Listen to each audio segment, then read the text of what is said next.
How are you? This is Martin from Gardens for Life. So we made a little video on our little project that we've been undergoing in the last 2 weeks, and it's been a lot of work. We spent basically 2 long weekends at it, and we got rid of this big pile of rubble or field stones that was completely overgrown with grass and nettles and thistles and every type of thing, just right in front of our greenhouse here and beside the driveway. So we were meaning to get rid of it for a while, but we knew well it was going to take a lot of effort and we had other priorities for the time being. And so finally it's done, and we've got a new space now. I'll show you that here.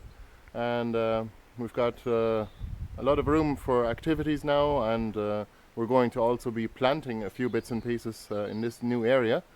Just to show you here, we removed all the rocks from the site, from this area, and we reused every one of them to build a little wall, which will actually help to retain some heat, and it also separates the driveway from the area and stops the wood chips from spilling over onto the driveway.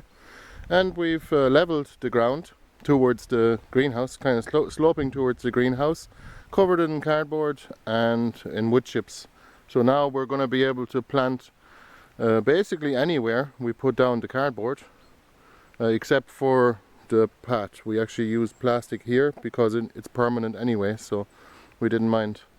And yeah, what a lovely job it turned out to be.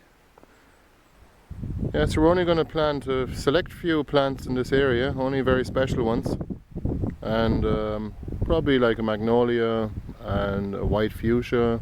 We have a Ginkgo tree actually that will fit in nicely, and a few other, maybe a few berry bushes will do.